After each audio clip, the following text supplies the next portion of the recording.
सबको जय मसीह की। खुदा आप सबको आशीष दे। तो चलिए फ्रेंड्स, आज हम रेवलेशन 21 चैप्टर का 1 वर्स रीड करेंगे। फिर मैंने नए आकाश और नई पृथ्वी को देखा, क्योंकि पहला आकाश और पहली पृथ्वी जाती रही थी और समुद्र भी न रहा। बाइबल का आरंभ इन शब्दों से होता है, आद में खुदा ने आकाश और पृथ्वी को बनाया। उत्पत्ति 1 के 1 में। लेकिन वह आकाश और पृथ्वी स्वर्गदूतों और मानव जाति के पापों द्वारा भ्रष्ट हो गई थी, इसलिए खुदा उस आकाश और पृथ्वी को मिटा देगा। जैसा कि हम 2 पीटर 3 के 10 में पढ़ते हैं, आकाश बड़ी गर्जन के साथ लुप्त हो जाएगा और तत्व प्रचंड ताप से नष्ट हो जाएंगे तथा पृथ्वी और उस पर किए गए काम भस्म हो जाएंगे।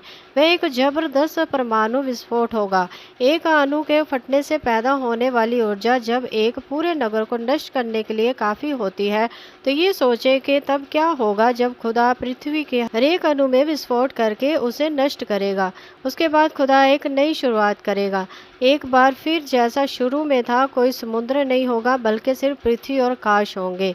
पतरस आगे कहता है, जबकि ये सब वस्तुएं इस तरह नाश होने वाली हैं, तो तुम्हें पवित्र चाल चलन और भक्ति में किस प्रकार के लोग होना चाहिए। तुम्हें खुदा के दिन को शीघ्र लाने के लिए किस तरह प्रयत्नशील होना चाहिए। ऐसा दिन जिसके कारण काश जल कर नष्ट हो जाएगा और तत्व प्रचंड ताप से पिघल जाएंगे। 2 पीटर 3 के 11 और 12 में। यहाँ जिस खुदा के दिन का उल्लेख किया गया है, वह प्रभु के दिन से अलग है। प्रभु का दिन वह दिन है जिस दिन वह आकर अपना 1000 वर्ष का राज्य स्थापित करता है। प्रभु के उस दिन के अंत में आकाश और पृथ्वी नष्ट हो जाएंगे और तब खुदा के दिन की शुरुआत होगी। लेकिन उसकी प्रतिज्ञा के अनुसार हम नए आकाश और नई पृथ्वी की राह देख रहे हैं, जिसमें धार्मिकता वास करती है। 2 पीटर 3 के 13 में। यीशु के 1000 वर्ष के राज्य में ऐसे पापी मौजूद होंगे जिनके हृदय में अधर्म होगा।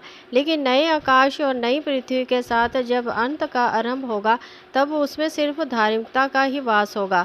इस पर का अनुवाद ऐसे भी किया जा सकता है, जिसमें धार्मिकता को अपने घर जैसा महसूस होगा। हम सभी जानते हैं कि एक घर में रहने और एक घर को अपना घर समझने के बीच में बहुत फ़र्क होता है।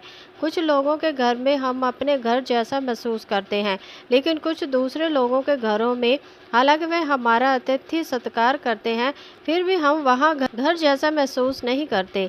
इस समय धार्मिकता को पृथ्वी पर अपने घर जैसा महसूस नहीं होता, लेकिन वह दिन आ रहा है जब अंत धार्मिकता नए आकाश और नई पृथ्वी में घर जैसा महसूस करेगी। हमें उस राज्य के लिए तैयार करने के लिए खुदा ने हमारे हृदय में एक काम शुरू कर दिया है।